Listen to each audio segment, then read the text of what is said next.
learning what Canada actually is, what our governments are actually doing. We're learning the structure of the governments. There are judges, lawyers, politicians calling Canadians stupid, basically, saying we don't know what we're talking about. And to counter that, we really have to know what we're talking about. We really have to know what system we live in and what the future is. And we're learning. So when I left off, I talked about that Canada is a constitutional monarchy. We have the Westminster system, which was instilled on us by the English Empire. The Greek Empire, which was 300 years BC, they created a concept called the state. And a state occurs when people create boundaries based on a people group. Okay, the Roman Empire took over from the Greek Empire, and they created the concept of the province, which is when an empire carves up their empire into provinces to make it more manageable. We don't have states in Canada. We have provinces. Okay, that's what we live in. Can you imagine if we started making our own states, groups of people that are autonomous, that wanted to direct our own future, our own autonomy, make our own decisions that are good for us? I mean, Canada is a big country. I'm not talking about insurrection and all of that stuff, but I just want you to know what system we live in. We have provinces, okay?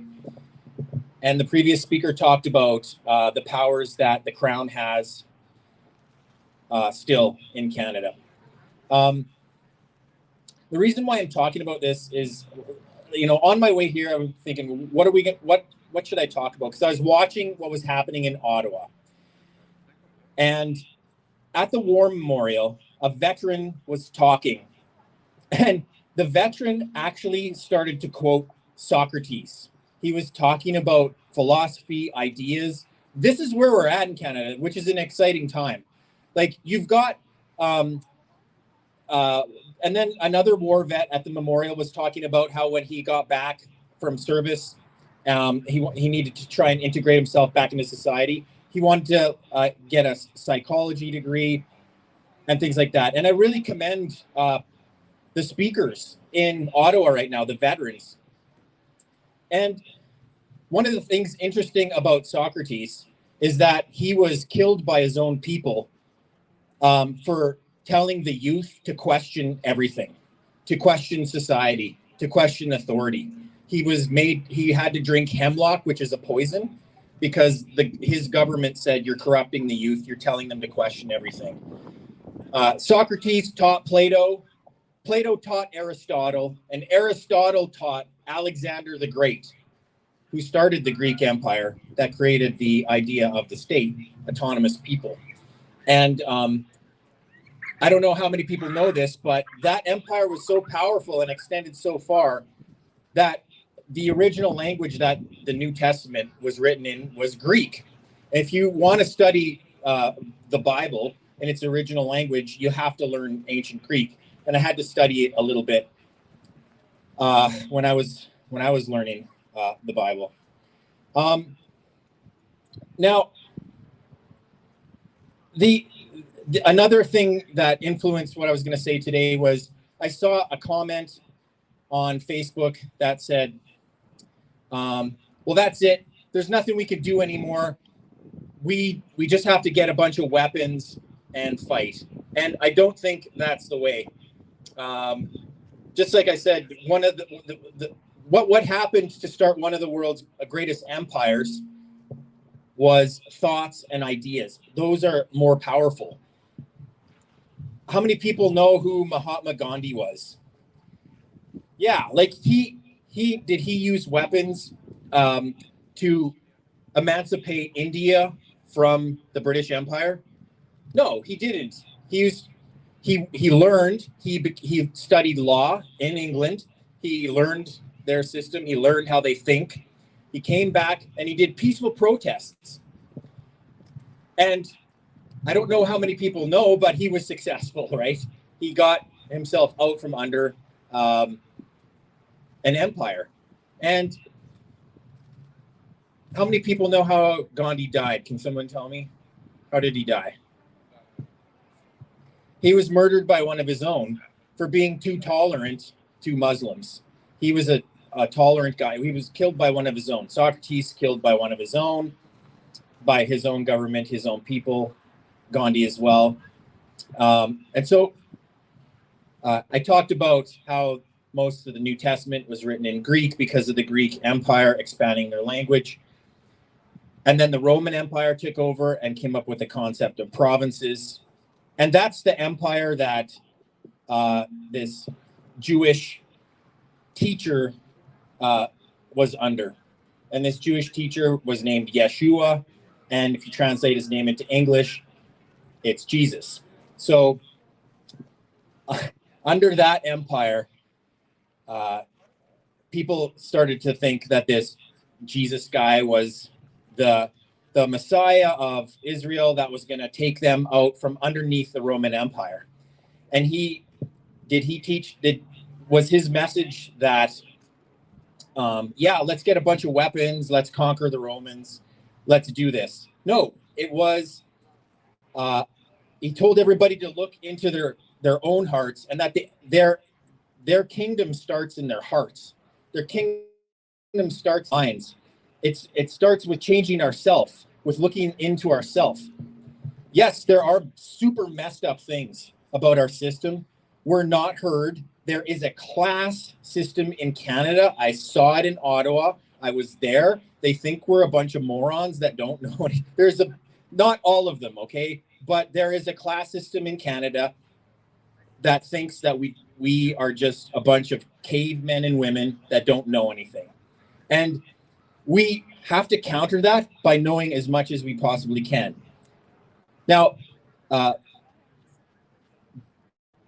most governments want us to look at them like they are our saviors. They want to be our saviors. So they want us to be afraid of stuff, so that we have to look to them to save us from the scary things that they point out. That's why they're calling us racists. That's why they're saying, look, there's the swastika. You need to be afraid. Be afraid, and it will save you from these bad people. Look, there's a disease over here. You need to be afraid of that. You're all going to die. And if you cling to us, we'll save you from it. Oh, look, there's hate speech over there. If you cling to us and you believe what we believe, we'll save you from it. Send your kids to school. Shut your mouths. Whatever the teacher says, whatever we tell the teachers to say, is fine. It's good. It's going to save you from all the bad things in the world. This savior stuff, scaring us, telling us that we need to rely on them for safety, people are waking up from this. They're all across the nation are waking up. The trucker protests in Ottawa, it wasn't the beginning of us waking up. These communities in Regina, Moose Jaw, Saskatoon, Prince Albert, all across Canada, all around the world, were starting before that protest. Now, people ask me, Chad, like after the protest happened and after we all came home, some people felt defeated because some people felt like they didn't get what they wanted, which was like all the mandates gone, and that governments would never do something like this ever again. Create passports so that people, show me your papers to allow you to go into a restaurant, your kids' activities, work, and so people started to feel like, well, we didn't get what we wanted. I mean, no one even came out and talked to us. They just treated us all, the people who think that they're intellectually superior wouldn't even come out and talk to us. Organize the police across Canada to come in, clear everybody out, freeze their bank accounts. My bank account was frozen. I recorded the conversation of the bank freezing my bank account, by the way. I will be posting that publicly. You will hear what they had to say to me. And so some people felt like that was a defeat. Absolutely not. How can anybody call us conspiracy theorists after that? We told people that's what was going on in society. We told you. We went there to protest government overreach, and what did they do? They reached more. How can they say we were wrong? They froze our bank accounts. They used the police to beat people's heads in with and that's why the veterans are there today. What was that? They trampled people with horses. They threw war veterans to the ground and beat them. And that's why the veterans are there today. Make no mistake about it. That's why they said they're there. I watched a CTV news segment the other night. They said they were trying to make fools out of the protesters in Ottawa. Of course, they always do that. The person was saying, I've been going around and nobody seems to know why they're here today. Like they're just a bunch of idiots walking around like with their fingers up their nose. They know why they're there today because of how the war vets were treated in Ottawa. What do war vets want to know? They want to know that they did what they did for a good cause. They gave their lives of their comrades. That their comrades gave their lives for a good cause. And for them, it's the people. It's not the upper echelon of society that clinks champagne glasses every day and makes fools out of us and makes fun of us and won't even come out to talk to us when we travel thousands of kilometers. But the solution isn't violence. It never was. Back to Jesus, he taught that self-sacrifice is the solution. We need to, I might make some enemies here, but we need to sharpen up. We need to sharpen up. Don't go on that all-inclusive vacation. Plant a garden. Learn how to hunt. Learn a real skill or trade. Be more valuable than your work thinks you are. Make your work think that they're lucky to have you, and don't be scared to get fired. Say, you don't like my views? You don't like what I have to say? See ya. I don't need you. Have savings. Save your money. Live below your means. Be a threat. That's a real threat. When you don't need the government anymore. When I don't need you. I don't need the government to keep me safe. I don't need them to tell me what to do. I don't need them to tell me that I can't visit my parents or my grandma in the hospital because I'm not vaccinated or they're not allowed to see me and they have to die alone. We're getting letters like that. Nurses and doctors know this is wrong. Nurses and doctors, speak out. Use your voice. We need to get our voices back. And that's one of the greatest things. That's the second good thing. Besides that we proved what was going on in the shadows was actually happening, is people found their voice. People are talking now. I'm talking. The guest speakers before me were talking. You guys are talking. That's the second awesome thing that's happening. And this isn't over. And we're learning. We're learning the system that we have, the system that we're under. Are we truly free? Do we really get to pick our leaders? Are they acting on our behalf? Or when we raise a concern, do they just want to try and make fools out of us and use propaganda tactics? Those are old tricks, right? What does people not wanting the government to rule their life have to do with racism? It's an old trick, okay? And how easy is it to simply have your photographer go to an event and take pictures of, by coincidence, some swastika there? One of our previous guest speaker, their ancestors are survivors of the Holocaust, and yours truly might not like to be called a Nazi as well. We've got Jewish roots in our family as well, and it's just ridiculous. It's ridiculous. In Ottawa, there was Sikh communities, there was Black, Asian, of all sorts, and they were all concerned about the same thing. About the same thing. We are maybe now, Canada's finally becoming a real country. Is that actually what's happening? Are we uniting together, saying we the people need to control our own destiny? We're going to stop being provinces, and we're going to start being states. We're going to start controlling our own destiny, forming our own communities. That's what's happening.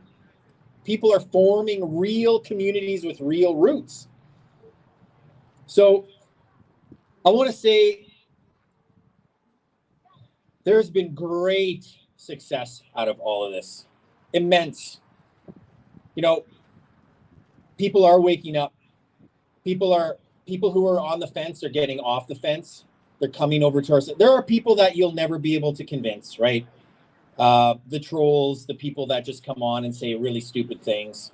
I would encourage you guys to not waste your time with those people. It's a waste of your time. People who actually have genuine questions, genuine concerns, spend your time with those people. Those are really good conversations to have. Anyways, I just want to say thanks for having me out. Thanks for inviting me. If you can't remember my name, I'm just the Freedom Convoy accountant. That's okay. You can call me that, and that's my new name. And God bless. So thanks, Tim, for having me.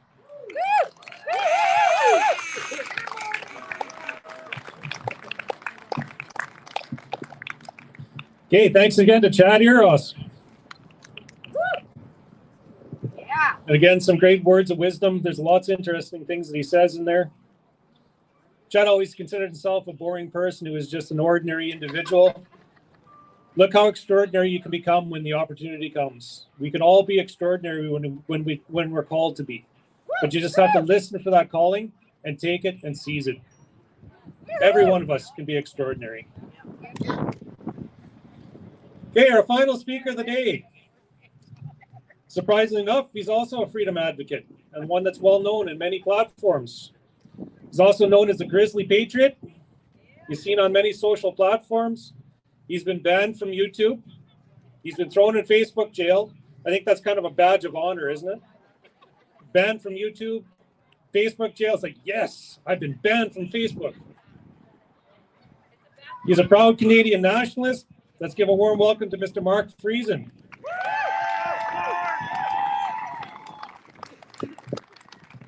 Thanks, my friend. Good to see you, folks. Good to see you, Regina. And Saskatchewan. Once again, Saskatchewan is punching above its weight. In fact, I put out a video the other day that suggested it'll be Saskatchewan that saves this nation. The reason I say that is because Saskatchewan's a special place. Saskatchewan is still roughly 50-50 rural urban. And it's the rural folks, it's the farmers, it's the ranchers, it's the country folk that still appreciate and cherish self-reliance, self-determination, and independence.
You guys, I don't know what happened to the sound. I have no idea.